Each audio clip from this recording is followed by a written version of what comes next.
నెల్లూరులో ఎవరైనా మద్యం గాంజా సేవించి రోడ్లపై కత్తులతో తిరిగితే జైలుకు పంపటం తథ్యమని డీఎస్పీ సింధుప్రియ తెలిపారు. నవాబ్పేట పోలీస్ స్టేషన్లో ఆమె మీడియా సమావేశాన్ని ఏర్పాటు చేశారు. ఇటీవల కాలంలో ఓ హత్య కేసులో 2 నిందితులను అరెస్టు చేసినట్టు మీడియాకు తెలిపారు. ఈ సందర్భంగా ఆమె మాట్లాడుతూ నగరంలో పోలీసులు ఇక ఎవరిని ఉపేక్షించబోరని, వారి పిల్లల విషయంలో తల్లిదండ్రులు కూడా జాగ్రత్తలు తీసుకోవాల్సిందేనని హెచ్చరించారు. ఈ కార్యక్రమంలో సిఐ సాంబశివరావు తదితరులు హాజరయ్యారు.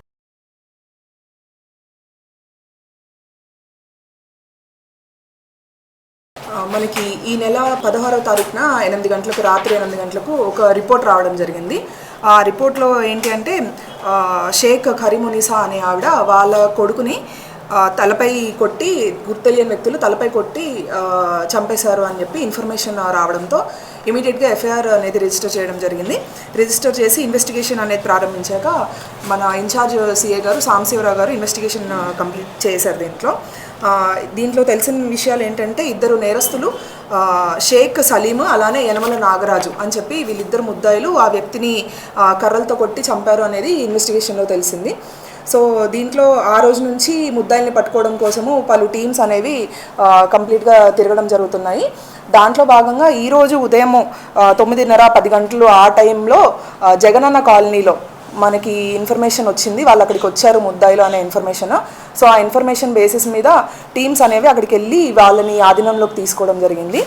ఈ హత్యకు గల ముఖ్య కారణం ఏంటంటే జాకిర్ హుసేన్ నగర్ పెన్నా నది దగ్గర జరిగింది ఇది. ఈ జాకిర్ హుసేన్ నగర్లో ఈ నివాసం ఉండే ఈ చనిపోయిన వ్యక్తి ఎవరైతే ఉన్నారో ఇతను అంతకుముందు పలు క్రిమినల్ కేసెస్లో కూడా ఉన్నాడు. ఇతను రెగ్యులర్గా అక్కడ లోకల్గా ఉండే వ్యక్తుల్ని బెదిరించడము, డబ్బులు అడగడము, మద్యం సేవించడానికి, అక్కడ ఆ ఏరియాలో ఉన్న వాళ్ళని ఇబ్బంది పెట్టడము ఇలా చేస్తూ ఉండేవాడు.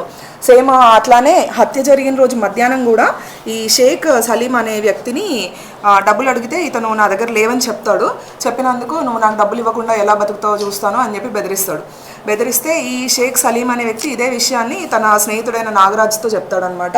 చెప్పి వాడు ఎలా అయినా నన్ను చంపేస్తాడు, ఒకవేళ అతను చంపడానికి వస్తే అతన్ని మనం అతను బతకనివ్వడు కాబట్టి మనం రిటర్న్ చంపాలి అతన్ని అని ముందుగానే ప్లాన్ వేసుకుంటారు. వీళ్ళు పెన్నా నది ఒడ్డున అక్కడ ఉండగా ఈ చనిపోయిన వ్యక్తి ఎవరైతే ఉన్నారో అక్కడికి వెళ్తాడు ఓపెన్ డెఫికేషన్ కోసం అని చెప్పి. వెళ్ళి వీళ్ళని చూసి అక్కడ బెదిరించి కొట్టడానికి వస్తాడు. వచ్చినప్పుడు వీళ్ళు ఇమీడియట్గా వీళ్ళు ముందుగానే అనుకున్నారు కాబట్టి ఎలా అయినా నన్ను చంపడానికి వస్తే చంపేయాలని చెప్పి సేమ్ అదే ప్లాన్ ప్రకారము కర్రలు తీసుకొని కొట్టేసి అక్కడ తలపై బాది చంపడం జరుగుతుంది. సో ఈరోజు మనం అరెస్ట్ చేసినప్పుడు వీళ్ళు హత్యకి ఏవైతే కర్రలు ఉపయోగించారో అవి కూడా అక్కడ వాళ్ళు ఆ పర్టికులర్ ప్లేస్లో ముందే అక్కడ పెట్టుకొని వెళ్తారు. ఈరోజు మనం వెళ్ళి చూసినప్పుడు అక్కడ కర్రలు కూడా ఉన్నాయి, అవి కూడా మనం స్వాధీనం చేసుకోవడం జరిగింది. సో ఈ కేసులో ముఖ్యంగా ఇన్ఛార్జ్ సిఐ గారు సాంబశివరావు గారు, అలాగే రెహమాన్ ఎస్ఐ శివయ్య అండ్ ఏఎస్ఐలు నర్సయ్య, ప్రసాద్, మిగతా పీసీలు అందరూ కలిసి వీళ్ళని ఇన్ఫర్మేషన్ అనేది పర్టికులర్గా వచ్చినప్పుడు ఛేదించి వీళ్ళని పట్టుకోవడం అనేది జరిగింది. సో దీనికి ఈ టీం మొత్తాన్ని నేను అభినందిస్తున్నాను.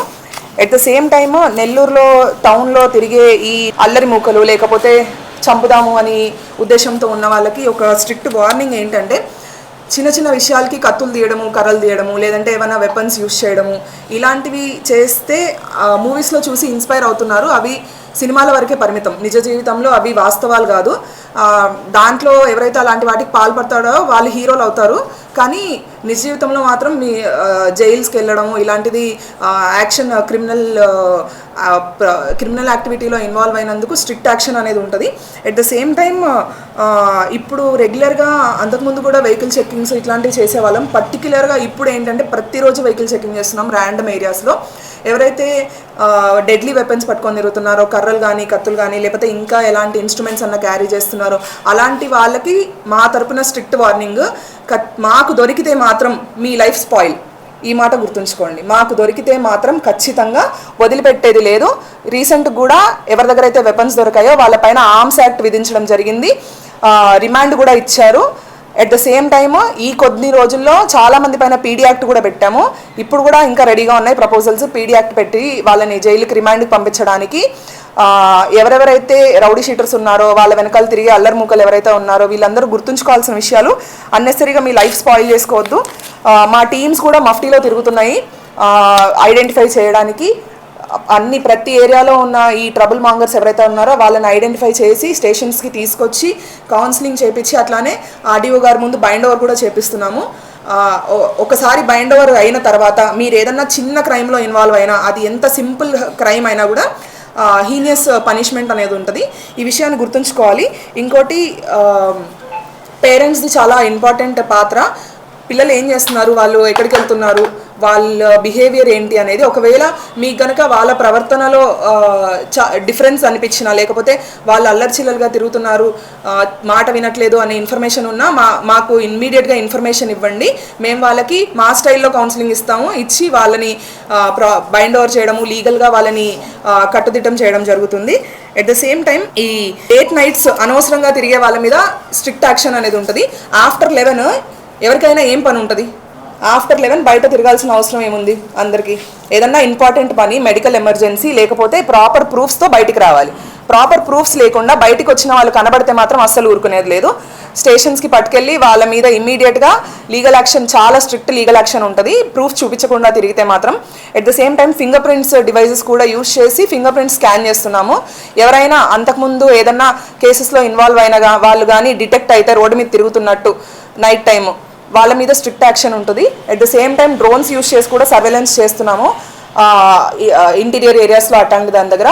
ఇప్పటి నుంచి ఖచ్చితంగా పోలీసు ఇన్ని రోజులు వేరే రకంగా చూశారు, ఇప్పుడు మాత్రము స్ట్రిక్ట్గా ఎలా ఎన్ఫోర్స్మెంట్ ఉంటుంది అనేది ఆల్రెడీ చూపిస్తున్నాము. ఇప్పుడు ఇంకా స్ట్రిక్ట్గా ఉంటుంది. ఈ విషయాన్ని అందరూ గుర్తుంచుకోవాలి. మాకు దొరికితే మాత్రం మీ పిల్లల జీవితాలు నాశనం అయినట్టే. అన్నెసరీగా కత్తులతో కానీ లేకపోతే అనవసరంగా బయట తిరిగితే మాత్రము స్ట్రిక్ట్ యాక్షన్ అనేది ఉంటుంది. ఈ విషయం పేరెంట్స్ అందరు గుర్తుంచుకోండి. అండ్ ఇలా అన్ని వెపన్స్ కానీ కర్రలు ఇలాంటివి క్యారీ చేసే వాళ్ళకి చెప్పేది ఏంటంటే, ఇమీడియట్గా మారండి. ఫస్ట్ భవిష్యత్తు మీద దృష్టి పెట్టండి, మీ ఫ్యామిలీ గురించి ఆలోచించండి. ఇమీడియట్గా మారితే ఓకే, లేదు అని అంటే మీ పైన ఎలాంటి యాక్షన్ ఉంటుందో, మీ జీవితాలు ఎలా అవుతాయో తర్వాత మీరే చాలా ఇబ్బంది పడాల్సి వస్తుంది, మీ ఫ్యామిలీస్ కూడా ఇబ్బంది పడాల్సి వస్తుంది.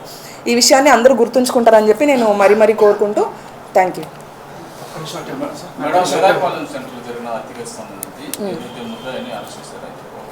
అయితే వాళ్ళ కుటుంబ సభ్యులు కూడా ఇప్పుడు కూడా భయపడుతున్నారు సార్. నిన్న అజీజ్ గారిని కూడా వచ్చారు. అంటే వాళ్ళు ఏంటంటే చంపిన వాళ్ళు ఏదైతే బాగున్నారో, చంపించుకోబడ్డ వాళ్ళు కూడా వాళ్ళు ఇప్పుడు ఇంకా మా కుటుంబానికి ఇంకా ప్రాణహాని అని చెప్పి కూడా వాళ్ళు చాలా రీసెంట్గా చాలా మంది కలరు.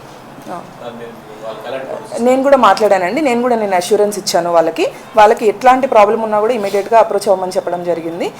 అది ముద్దాయిని కూడా పంపించడం జరిగింది రిమాండ్కి. దాంట్లో ప్రాపర్గా ఇన్వెస్టిగేషన్ అనేది కంప్లీట్ చేసి ఖచ్చితంగా అతనికి శిక్ష పడేలాగా మేము చూస్తాం. పీడీ యాక్ట్ ఒకవేళ కండిషన్స్ అనేవి ఎవరి మీద అయితే, అంటే నెంబర్ ఆఫ్ కేసెస్ ఎన్ని ఉండాలి, రీసెంట్ పాస్ట్లో ఎన్ని ఉండాలి అనేది ఇతని మీదనే కాదు మిగతా అందరి మీద పెడుతున్నాం.